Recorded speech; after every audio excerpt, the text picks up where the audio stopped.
नमस्कार दोस्तों, मेरा नाम है अंशुमन नायक और आप सभी का बहुत बहुत स्वागत है इंडियन डिफेंस न्यूज की डिफेंस टॉक सीरीज में, जहां पर हम रोज नए नए डिफेंस अपडेट्स के बारे में बात करते हैं। तो चलिए देर न करते हुए आज की वीडियो शुरू करते हैं।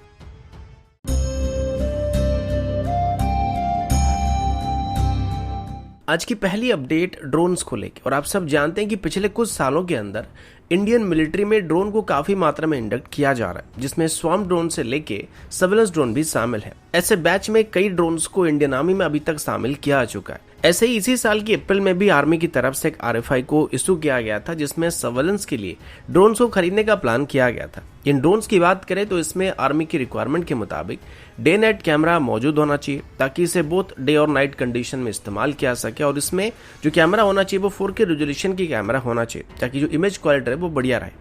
इन ड्रोन्स की मिनिमम एंड्योरेंस की बात करें तो ये कम से कम 45 मिनट तक होना चाहिए, और इनको -5 डिग्री से लेकर +55 डिग्री तक टेम्परेचर में आसानी से ऑपरेट किया जाना चाहिए। अभी बताया जा रहा है कि इस टेंडर में दरअसल इजराइल की कंपनी को सिलेक्ट किया गया और लगातार इनको अलग अलग जगहों में टेस्ट करने के बाद आर्मी की तरफ से इन ड्रोन्स को LOC में और लाइन ऑफ एक्चुअल कंट्रोल जैसे रीजन में डिप्लॉय करने का फैसला किया गया। वैसे अभी तक इस टेंडर में क्लियरली ये बताया नहीं जा रहा है कि ये ड्रोन कौन सा ड्रोन है जिसको सिलेक्ट किया जा रहा है, साथ ही कितने ड्रोन खरीदे जाने वाले। लेकिन कुछ सोर्सेज के मुताबिक इस दौरान 67 ड्रोन को खरीदने के लिए बातचीत की जा रही है, और इस टेंडर में अभी जिस ड्रोन को सिलेक्ट किया गया उसका नाम वांगलर B बताया जा रहा है, जिसे ब्लू बर्ड की तरफ से यानी कि इजरायली कंपनी के द्वारा मैन्युफैक्चर किया जाता है। अब इस टेंडर के मुताबिक इन ड्रोन्स को भारत में भी बनाया जा सकेगा और इसकी टेक्नोलॉजी को अभी भारत के साथ भी शेयर कर दिया जाएगा।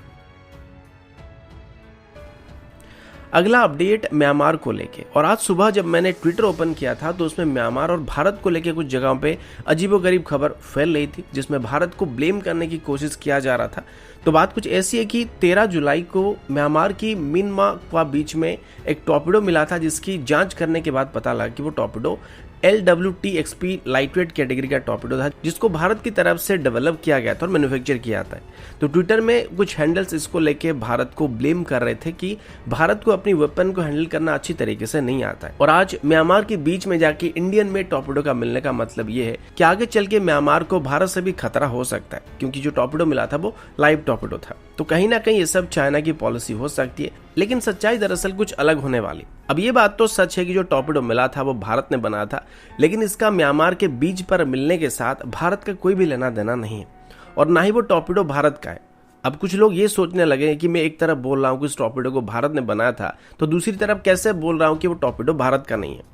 तो 2017 में भारत और म्यांमार के बीच लगभग $38 मिलियन की डिफेंस डील को साइन किया गया था, जिसमें म्यांमार की तरफ से अपनी नेवी के लिए भारत से LWT-XP टॉर्पिडो को खरीदा गया था, और इनको 2019 के बाद म्यांमार को डिलीवर करना शुरू किया गया था। और अभी जो टॉर्पिडो म्यांमार के बीच पर मिला था, ये दरअसल वही टॉर्पिडो था जिसको म्यांमार की नेवी को डिलीवर किया गया था, और ये एक ट्रेनिंग टॉर्पिडो था जिसे इनिशियली म्यांमार की नेवी को डिलीवर किया गया था, ताकि वो आगे चल के इन टॉर्पिडो को हैंडल करना सीख जाए और उसको इस्तेमाल करना सीख सके। और साथ यहाँ पे फायर करने के बाद म्यांमार की नेवी इनको रिकवर करना भूल गई थी, या किसी तरीके से टॉर्पिडो उनसे मिस हो गया था, जिस वजह से अभी म्यांमार के बीच में इस टॉर्पिडो को पाया गया है, जिसमें भारत का कोई भी लेना देना नहीं है। तो इसमें भारत की तरफ से कोई भी लापरवाही बरती नहीं गई थी, उन्होंने खुद ही इसको भारत से खरीदा था, जिसके बाद वो इसके साथ क्या करती पूरी तरीके से उनकी जिम्मेदारी होती है। और वैसे भी ये ट्रेनिंग टॉर्पिडो था, लेकिन फिर भी इस पर अभी इन्वेस्टिगेशन शुरू कर दिया गया है। अगला अपडेट सुपर सुखोई प्रोग्राम को लेके। अब इंडियन एयरफोर्स की बैकबोन एयरक्राफ्ट की बात करें तो वो सुखोई एयरक्राफ्ट है, जो कि अभी इंडियन एयरफोर्स में सबसे ज्यादा मात्रा में मौजूद है और सबसे हेवीवेट कैटेगरी का फाइटर है। लेकिन वक्त के साथ साथ हमारे सुखोई जो है वो धीरे धीरे आउटडेटेड बनते जा रहे हैं, और इस वजह से इनको अपग्रेड करने का प्लान किया गया था। ओरिजिनल प्लान के मुताबिक 2022 से Su-30 MKI प्लेटफॉर्म्स को सुपर सुखोई स्टैंड में अपग्रेड करना शुरू करना था,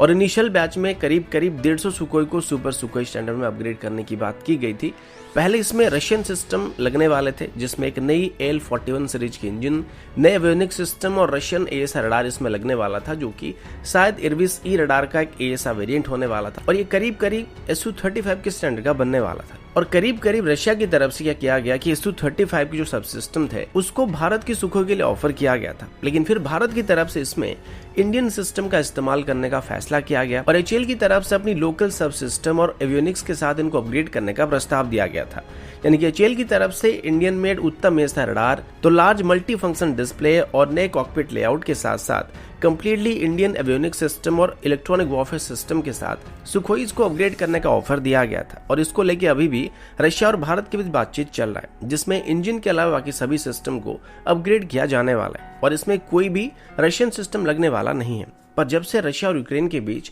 लड़ाई शुरू हुआ है तब से इसको लेके आर्टिकल आते जा रहे हैं कि इसका सुपर सुखोई प्रोग्राम के ऊपर असर पड़ने वाली है, जबकि ये बात पहले से ही क्लैरिफाई किया जा चुका है कि अभी जो सुपर सुखोई प्रोग्राम होने वाला है उनको मेड इन इंडिया सिस्टम के साथ ही अपग्रेड किया जाएगा। हालांकि अभी अपनी टाइमलाइन के मुकाबले काफी पीछे चल रहा है, क्योंकि अभी तक ये प्रोग्राम शुरू नहीं हुआ है, जिसको 2022 से ही शुरू करने का प्लान किया गया था। लेकिन रशिया और यूक्रेन के बीच चले लड़ाई का फिलहाल सुपर सुखोई प्रोग्राम के ऊपर कोई भी खास नेगेटिव असर नहीं पड़ने वाली है। अगला अपडेट इंडियन नेवी की कैरियर बेस्ड फाइटर जेट की टेंडर को लेके। अब सबको पता होगा अगले महीने ही नेवी की तरफ से अपनी पहली indigenous aircraft carrier INS Vikrant को कमीशन किया जाने वाला है, जिस वजह से अभी कैरियर बेस्ड फाइटर जेट्स की टेंडर को जल्दी से जल्दी फाइनल करने की कोशिश किया जा रहा है। फिलहाल अभी इस टेंडर में रफाल और F-18 ही बचे हुए थे और इन दोनों को अभी गोवा की सोर बेस्ड टेस्ट फैसिलिटी में एक एक करके नेवी की तरफ से टेस्ट किया जा चुका है, जिसमें पहले रफाल एम की तरफ से अपनी कैपेबिलिटी को दिखाया गया था और नेवी की तरफ से बताया गया था कि रफाल एम इंडियन नेवी की रिक्वायरमेंट को पूरा कर सकता है और 2 क्लोज रेंज की air to air missile, 2 BVR missile के साथ साथ एक एंटीशिप मिसाइल लोडआउट के साथ रफाल इंडियन नेवी के सोर बेस्ड टेस्ट फैसिलिटी से टेक ऑफ कर सकता है,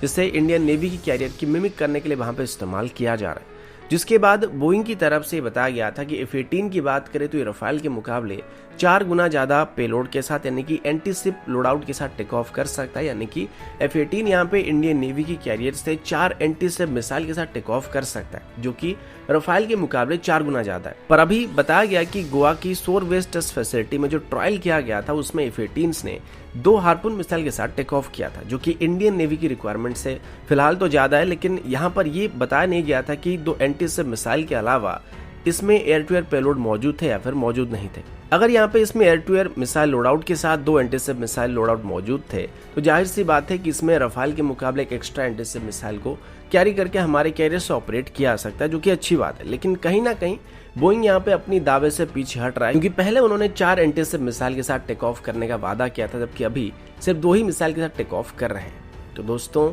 अभी के लिए इतना ही, मिलता हूँ आपसे अगले वीडियो में, तब तक के लिए जय हिंद, वंदे मातरम।